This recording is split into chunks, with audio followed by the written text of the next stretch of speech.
ভগবান কৃষ্ণের হাতে সখীদের আকর্ষণ করবার জন্য তিনটি প্রধান বাঁশি থাকে। একটির নাম হচ্ছে বেণু, আর একটির নাম হচ্ছে মোহন মুরলী, আর একটি হচ্ছে বংশী। বংশী বা বাঁশি, বেণু আর মোহন মুরলী, এই তিনটি বংশীর ধ্বনিতে ব্রজ বৃন্দাবনের সকল ললনাকুলকে কৃষ্ণচন্দ্র আকর্ষণ করে তার নিকটে নিয়ে আসেন। একটি বাঁশি আছে শুধুমাত্র শ্রীমতী রাধারানী শ্রবণ করতে পারেন, ওই বাঁশি বাজালে অন্য কেউ শুনতে পাবে না। পাশে জটিলা কুটিলা বসে আছে, জটিলা কুটিলা শুনতে পাচ্ছে না বাঁশির শব্দ, কিন্তু শ্রীমতী রাধারানীর কর্ণকুহরে গিয়ে বাজছে, আমার প্রাণনাথ আমাকে ডাকছেন। ললিতা পাশে বসে আছেন, ললিতা শুনতে পাচ্ছেন না, শ্রীমতী রাধারানী শুনতে পাচ্ছেন, প্রাণনাথ আমাকে ডেকেছে, জানো তো সব ছেড়ে দিয়ে আমার প্রাণনাথের কাছে আমাকে যেতে হবে। সখীদেরকে যখন ডাকেন শুধু সখীরাই শুনতে পায়, অন্য কেউ শুনতে পায় না। আবার একটি বাঁশি আছে, এই বাঁশি বাজালে শুধু গাভীরাই শুনতে পায়, অন্য কেউ কিন্তু এই বাঁশির শব্দ শুনতে পায় না। কি বংশী মুরলী তান ভগবান কৃষ্ণচন্দ্রের, যে বংশী মুরলী তানে সমগ্র বিশ্ব, সমগ্র ত্রিভুবন মোহিত হয়ে যায়। কি বংশী তান! ভগবান কৃষ্ণচন্দ্র সেই বংশীর সুর মূর্ছনায় সকলকে আকর্ষিত করে নিয়ে এসেছেন।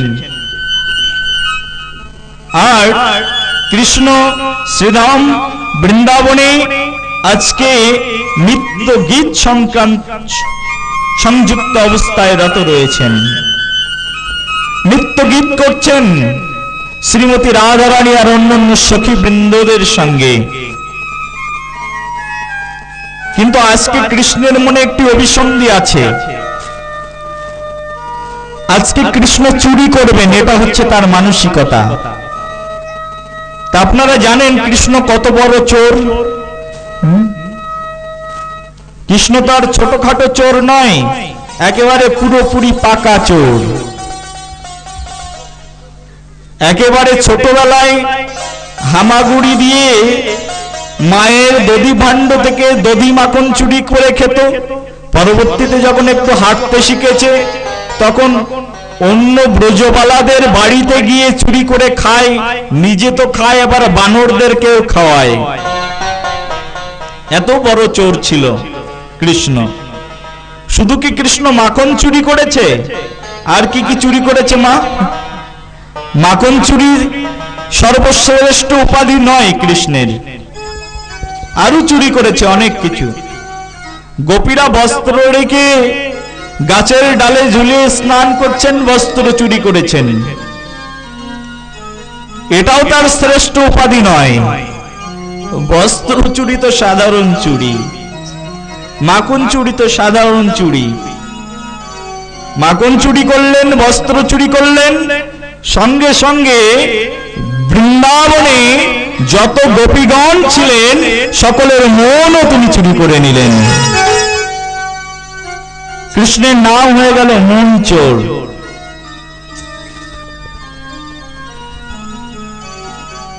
কিন্তু এর মধ্যে দিয়ে কৃষ্ণের উপাধি সমাহিত থাকলো না, আরো একটি উপাধি আছে কৃষ্ণের, চৌর্যবৃত্তির।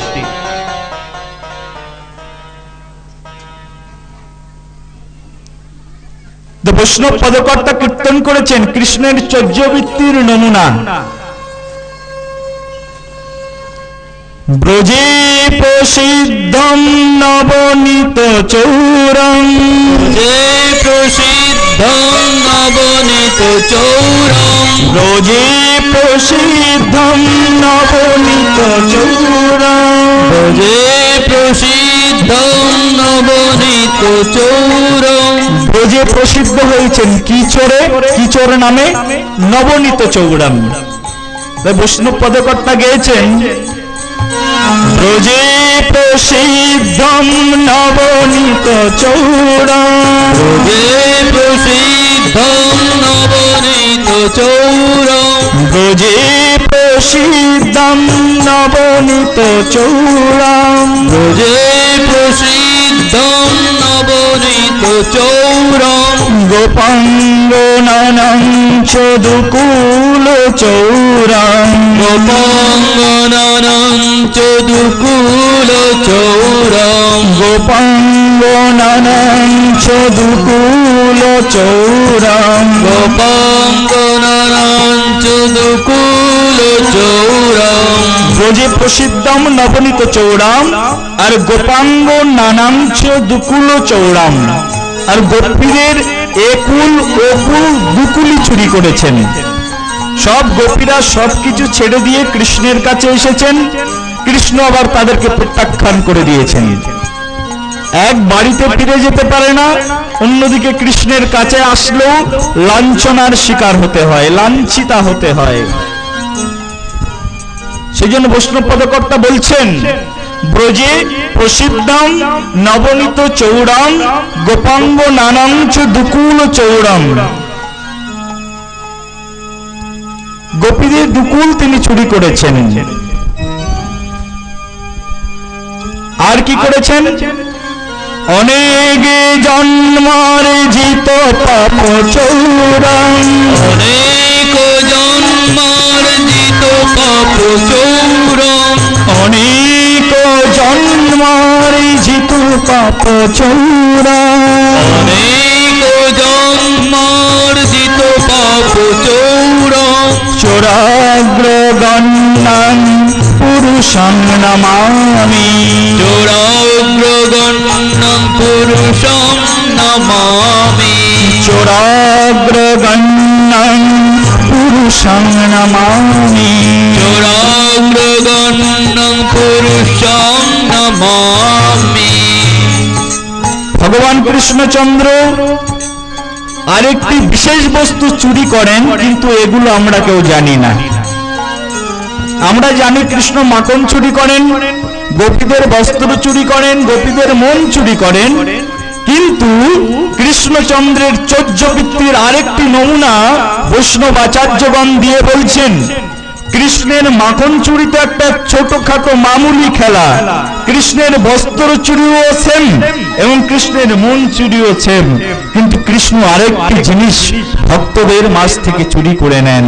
সেটি হচ্ছে, আমরা যারা কৃষ্ণ ভক্তরা আছি, কৃষ্ণ ভক্ত হয়েছি, কৃষ্ণ ভক্ত হতে চেষ্টা করছি, সব কৃষ্ণ ভক্তদের এক জন্মের নয়, জন্ম জন্মার্জিত যত পাপ আছে, ভগবান কৃষ্ণচন্দ্র ওই ভক্তের হৃদয়ে সকল পাপ ভগবান কৃষ্ণ চুরি করে তিনি চোরদের মধ্যে সর্বশ্রেষ্ঠ অধিকার, স্থান অধিকার নিয়ে তিনি জগতে বিনীত হয়েছেন।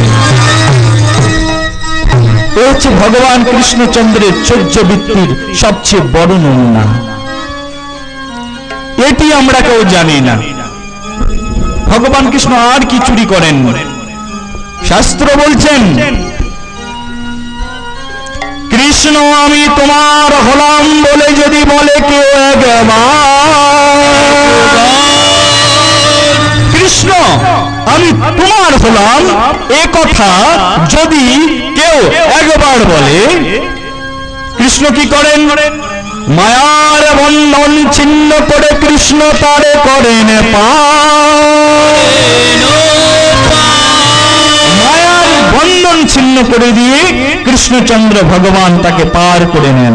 কৃষ্ণ আমি তোমার হলাম বলে কেউ যদি একবার এই শব্দটি উচ্চারণ করেন, ভগবান কৃষ্ণচন্দ্রের হৃদয়ে কত বড় করুণা চিন্তা করতে পারেন। আজ ভগবান কৃষ্ণচন্দ্র চোর সেজেছেন কার জন্য? না আমার জন্য, আপনার আমার মতো ভক্তের জন্য। আজ ব্রজের ভগবান আজকে চোর উপাধি মাথায় নিয়ে ঘুরছেন পথে পথে। আপনার আমার মতো ভক্তের জন্য কৃষ্ণ আজকে চোর সেজেছেন। আরে ভগবান কৃষ্ণের ভক্ত হব, কপালে তিলক পরব, কণ্ঠে কণ্ঠি মালা পরব, মানুষ আমাদেরকে ভণ্ড গোসাই বলবে, এই ভয়ে আমরা তিলক পরি না। আরে বাবা, তোমার জন্য তো ভগবান জন্ম জন্মান্তরের সব পাপ গ্রহণ করতে এক সেকেন্ডের জন্য কুণ্ঠিত বোধ করেন না। সেই ভগবানের কাছে তোমার কি কৃতজ্ঞতা আছে বলি শুনি? তুমি কৃষ্ণের ভক্ত হতে চাও না, কণ্ঠে কণ্ঠির মালা পরলে মানুষ কি বলবে, কপালে তিলক পরলে মানুষ আমাকে ইনসাল্ট করবে, এই বয়সে কপালে তিলক পড়েছো? আরে তুমি যখন কৃষ্ণের কাছে আত্মসমর্পণ করো, তুমি যখন একবার হা কৃষ্ণ বলে ডাকো, তখন কৃষ্ণ তো তোমার জন্ম জন্মান্তরের সকল পাপ হরণ করে নেন, চুরি করে নেন। কি কৃতজ্ঞতা বোধ আছে কৃষ্ণের কাছে আমার? সামান্যতম কৃতজ্ঞতা বোধ নেই। ভগবান কৃষ্ণচন্দ্র আজকে ব্রজ বৃন্দাবন ধামে সব সখীদেরকে নিয়ে নিত্যরত অবস্থায়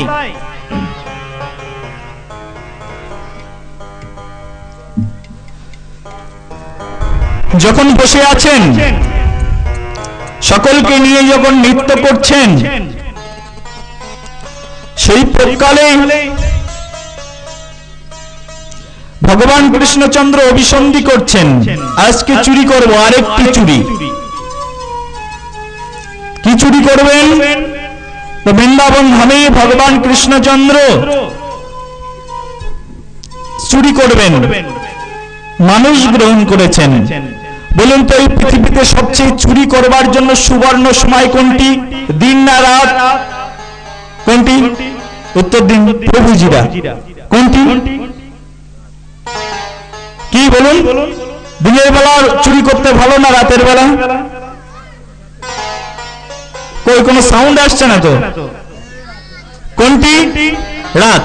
হ্যাঁ বেটার, চুরি করবার জন্য রাত বেটার টাইম। মায়েরা বলুন কোনটি? রাত, দিন। আচ্ছা, মায়েদের কাছে দিনটা হচ্ছে চুরি করবার জন্য বেটার টাইম। কেন বলুন তো?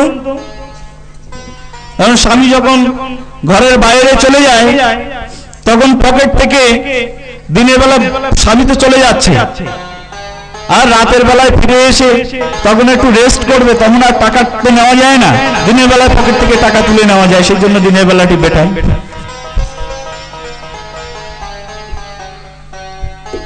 সবাই নেয় না অবশ্যই, কেউ মনে কিছু করবেন না, জাস্ট আমি বললাম আপনাদেরকে, আপনাদের চোর অপবাদ দিচ্ছি না।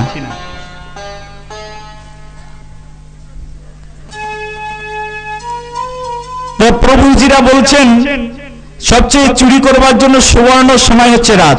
মেনে নিলাম, বেটার, রাতের বেলায় চুরি করতে ভালো।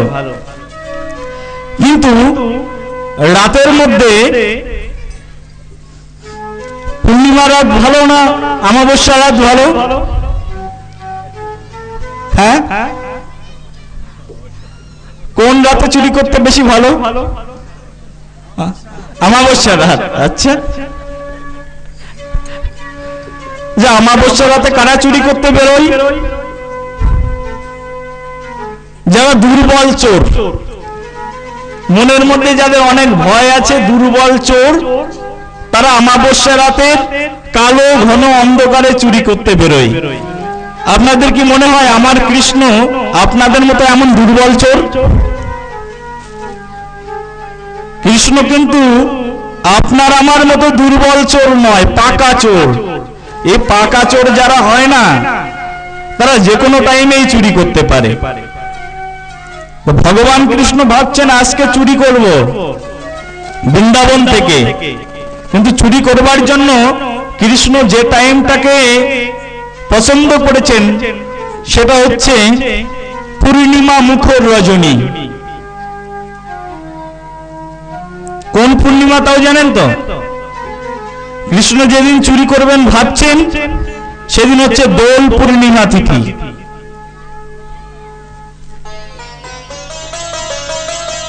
একটি সুন্দর দিন ভগবান কৃষ্ণ চুরি করবেন। আকাশে চন্দ্র উঠেছেন, চন্দ্রের আলোতে, চাঁদের আলোতে সমগ্র ভুবন আলোয় আলোকিত হয়ে লিকলিক করছে। কৃষ্ণ ভাবছেন এখন আমি চুরি করব। এই টাইমটিকেই তিনি পছন্দ করেছেন চুরি করবার জন্য। কিন্তু চুরি করবার জন্য আর একটা ইম্পর্টেন্ট টাইম আছে। চন্দ্রমুখর রাতে মনে করুন একটু বিশাল একটা অনুষ্ঠান হচ্ছে। এখন আপনারা এই মায়েরা, পিতাজিরা সবাই ভাগবত কথা শুনতে এসেছেন। অনুষ্ঠান হচ্ছে গ্রামে, সবাই এখানে এসে উপস্থিত হয়েছেন। চোরেরা, যিনি পাকা চোর, তিনি মনে করবেন সবাই তো এখন বসে বসে কীর্তন শুনছে, এই সুযোগে মায়ের পাশে একটা ব্যাগ রেখে বসে বসে ভাগবত কথা শুনছেন অধীর আগ্রহে। চোর আস্তে আস্তে পিছন থেকে ব্যাগটি চুরি করে নিয়ে গেলে কিন্তু ওই মা আর দেখতে পাবে না, তার পিছন থেকে ব্যাগ চুরি হয়ে গেছে। তো চুরি করবার জন্য সবচেয়ে উত্তম সময় কোনটি? কোন বিশেষ অনুষ্ঠান।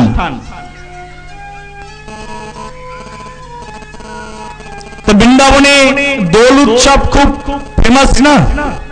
তো এই দোল উৎসবে কৃষ্ণ মনে করছেন আমি চুরি করব। সবাই যখন খুব ব্যস্ত থাকবে আর তখন আমি চুরি করে নেব। তো কৃষ্ণ সকলকে খুব করে মাতিয়ে দিয়েছেন, নৃত্য করতে শুরু করেছেন।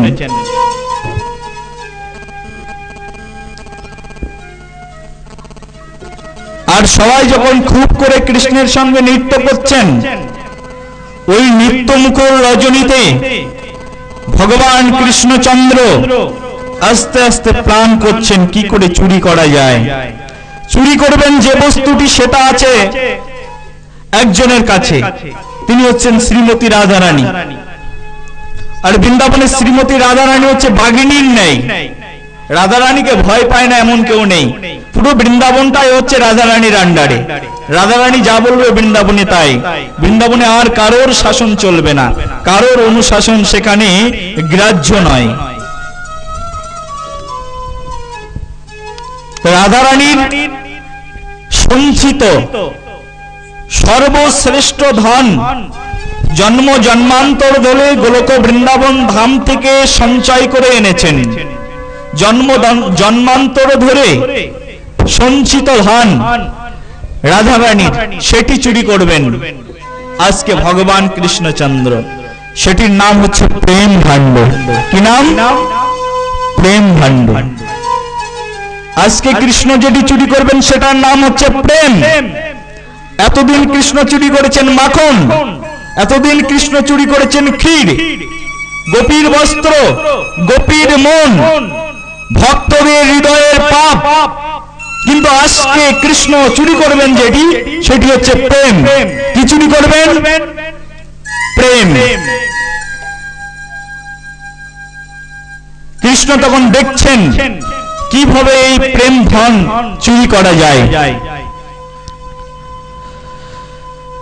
তো সবাই যখন খুব ব্যস্ত নিত্য কীর্তনে, আর সেই কালে ভগবান কৃষ্ণচন্দ্র আস্তে আস্তে রাধারানীর প্রেম ভাণ্ডটায় হাত দিয়েছেন। হাত দিয়ে টেনে ধরে ছিঁড়ে নিয়ে বেরিয়ে যাচ্ছেন। রাধারানী দেখছেন যে কি যেন তার দেহ থেকে বেরিয়ে যাচ্ছে, কোন একটা সম্পদ যেন চুরি হয়ে যাচ্ছে। শ্যামসুন্দর, শ্যামসুন্দর তুমি কোথায়? কিন্তু দেখে সেই যাকে তিনি ডাকছেন বাজবার জন্য, যাকে আশ্রয় করলে সকল আশ্রিতের জীবন ধন্য হয়ে যায়, সেই আশ্রয়দাতায় আজকে চুরি করে নিয়ে পালিয়ে যাচ্ছেন। কৃষ্ণকে ডাকছেন চোরকে ধরবার জন্য, কিন্তু কৃষ্ণই যখন চোর তখন তাকে ধরবে কে?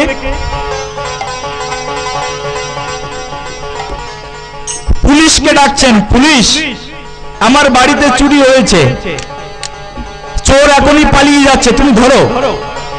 হঠাৎ করে দেখছেন যে যাকে আমি বলছি পুলিশকে, পুলিশ আমার বাড়ি থেকে চুরি হয়ে যাচ্ছে, চোরকে ধরো, কিন্তু পরক্ষণেই দেখলেন আপনি যে পুলিশের কাছে আশ্রয় চেয়েছেন, যে পুলিশকে চোর ধরবার জন্য বলেছেন, সেই পুলিশই চুরি করে পালিয়ে যাচ্ছে। কেমন মজার ঘটনা বলুন তো। ভগবান কৃষ্ণচন্দ্র আজকে পালিয়ে যাচ্ছেন চুরি করে প্রেম ভাণ্ড।